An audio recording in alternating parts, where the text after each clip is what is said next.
Update. Am I the a-hole for winning a couple of million on the lottery and giving half to my ex before I met my current girlfriend?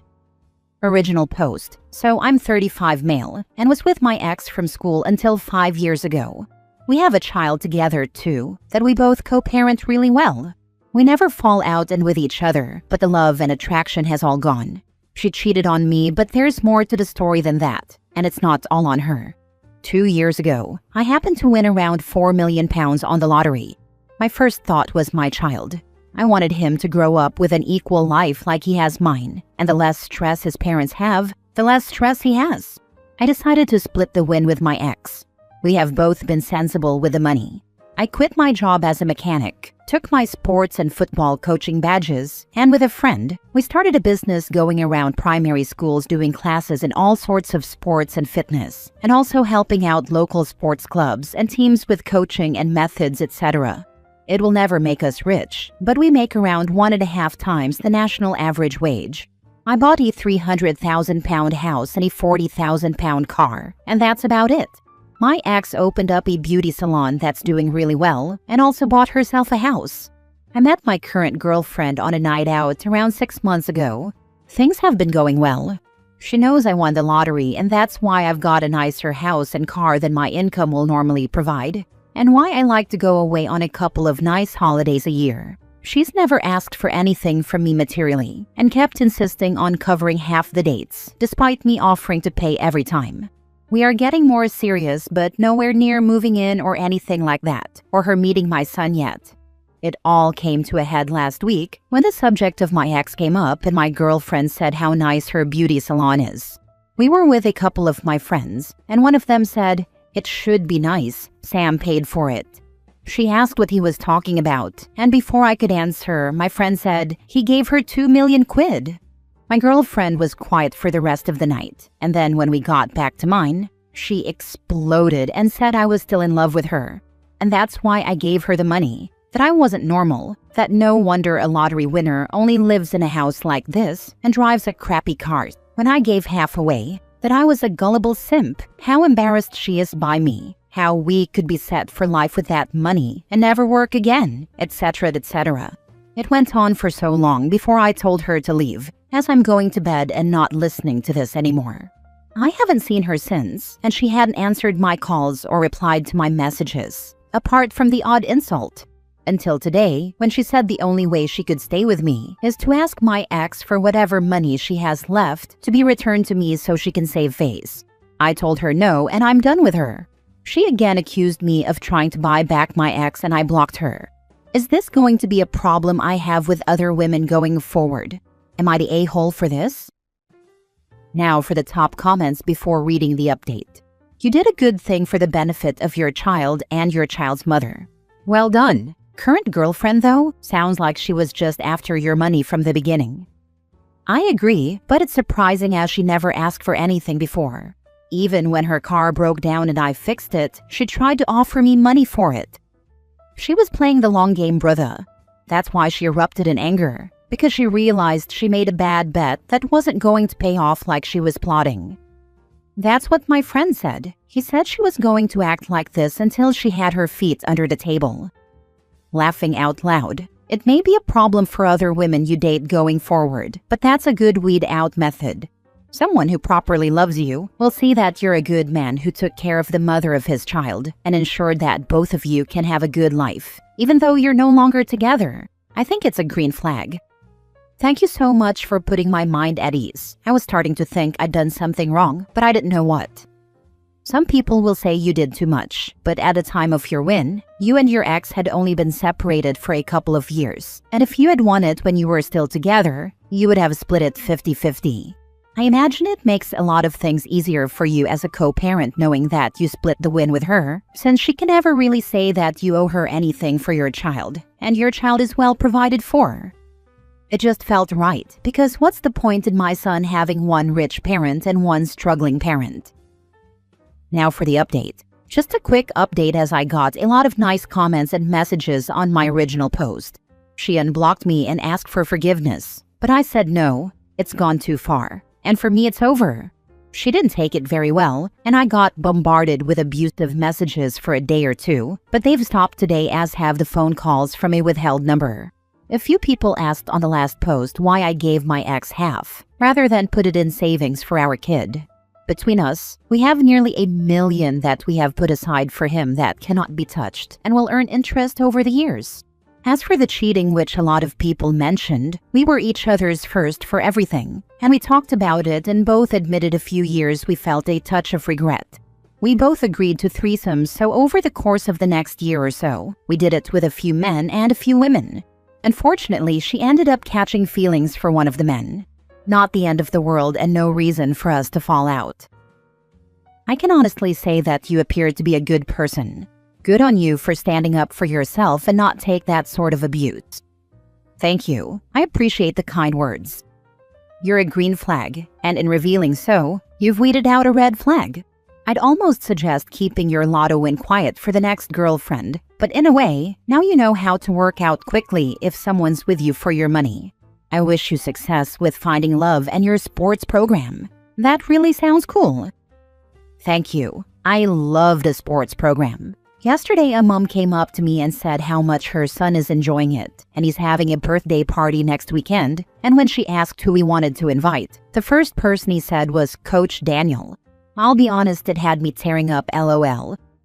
You're a real man. You know that, right? Like a real good one. Sacrificing half your wealth for the betterment of your child was a real power move in the realm of maturity, in my opinion. I think your kid is going to have a significantly more stable life because of your decision and receive the myriad of mental health benefits that accompany that. Be proud of yourself and screw the gold digger. Someone like that isn't worth a second thought to a man of your caliber. You're making me blush, lol. Thank you. Money is like a good litmus test for dating, to be honest. I had a guy whom I grew up with and knew came from a wealthy family test me on a first date regarding money. I passed but felt too uncomfortable to continue seeing him. He said it worked really well in the past, and I'm sure he needed to do tests like that, but the fact that we'd known each other more than a decade and he tested me was super uncomfortable. But he met someone who passed, and they're doing great from what I understand, so great for them. Have friends that come from money, and their dating game is so annoyingly complicated. They have to sniff out the gold diggers, but also the people who would bring about negative attention to their family's businesses, the people who wouldn't be able to adjust to their lifestyle, etc. It's no wonder many of them just prefer to move to Europe or North America, reinvent themselves as a trust fund babies, and just shack up with someone who has no clue about their generational wealth. Next story. Am I the a-hole for skipping a family party because I didn't want to see my half-sister or her dad who hate me for being an affair baby? I, 17 female, have a half-sister, 19 female. I always knew she had a dad and I didn't, but when we were 5 and 7, she started telling me she wished I had never been born and she hated me. And her dad hated me because I was an affair baby. Our mom thought we were close, and she hoped being close in age meant that stuff would never be an issue. But my half-sister heard about it from her dad when it was his parenting time. He told her to make sure I never used anything he bought for her. She told me about that. She said anything that her dad bought her was for her, and her dad would puke if I used them. Whenever mom or someone else in our family called us sisters, she'd get mad at me and say I wasn't her sister, and she'd yell at me when no adults were around. I ended up telling our mom what was happening when I was 7. And even then, I felt conflicted because I hoped she'd like me and knew she'd hate me more for telling. Mom tried to do stuff we'd both like, and she would praise whenever we could sit and get along, even though my half-sister was just waiting until mom wasn't around to be mean. When she got a little older, she started doing a bunch more activities, and there were more chances for me to see her dad when mom would take me along to support my half-sister. He was rude or gross to me. There was a time he told me not to look at him because I wasn't his kid, and he called my mom a whore and said that's what I was destined to be too. There were so many incidents with him, and my mom knew about those, and she'd get to fights with him. That made my half-sister angry, and it kind of built until she was 13, and told mom that she didn't care that her dad was awful to me, and I was a gross affair baby, and neither of them should need to be around me. My half-sister chose to live with her dad when she turned 16, and she didn't come to mom's at all. My mom tried to fight for custody and intensive therapy, but lost because of how old my sister was. I saw my half-sister at school, and she took every chance to be mean and nasty to me. Our extended family knew about everything, but because mom cheated, they had kept in touch with my half-sister's dad and always included him in stuff, but he'd decline. Now he's accepting stuff, and I saw them twice in the last year. So when another family party came up yesterday, I chose not to go. My mom and family tried to make me go, but I said I didn't want to be around my half-sister or her dad. They told me it was the wrong decision and I shouldn't let them keep me from my family. But I don't want to be subjected to their hate for me anymore. I'll never have a sister. He'll never just ignore me, which would be way easier. Am I the a-hole? Now for the top comments. Tell your mom flat out that being forced to hang out with your sister is cruel, and she needs to stop punishing you for adult mistakes. Not the a-hole. She's forcing you to endure abuse to soothe her guilt, not your problem. She's putting her comfort over OP's safety, and that's not OP's burden to fix. Not the a-hole. Your mom and her dad are the a-holes. Your mom for cheating and creating this situation, as well as not protecting you, and her dad for treating an innocent child this way, and for brainwashing his daughter into believing you're the enemy. I feel bad for you and your sister. What could have been a healthy and supportive relationship was destroyed by these two terrible human beings. Don't go to these get-together if they're going to be there. Protect your peace. Protect your peace and skip the family gatherings. Who needs that kind of chaos when you could be binge-watching something way more entertaining? Did your mom ever told you what happened to your real father? She let me contact him. He doesn't want anything to do with me and considers me a mistake he made. Just curious, did they do DNA testing to be sure who is your father? If not, I'll do that at least to be sure who it is. Not only monetary, but for medical reasons as well. Of course, not the a-hole. Yes, he's on my birth certificate and everything as a result, and I read the official papers that said as much. Last story. Am I the a-hole for not letting my cousin have my old car, even though my aunt says I owe the family for being successful? I, 26 male, work in tech and recently bought my first new car. It's nothing crazy, just a reliable sedan. My old car, a 2009 Civic, still runs, but has a ton of miles on it. I plan to sell it cheap or trade it in. So my aunt, who's my mom's sister, heard about the new car through our family group chat. She texted me saying her son, 19 male, could really use a starter car and asked when I could drop it off. There was no question about buying it. It was just straight up asking when I could give it to them. I told her I wasn't planning to just give it away, but I'd sell it at a reasonable price.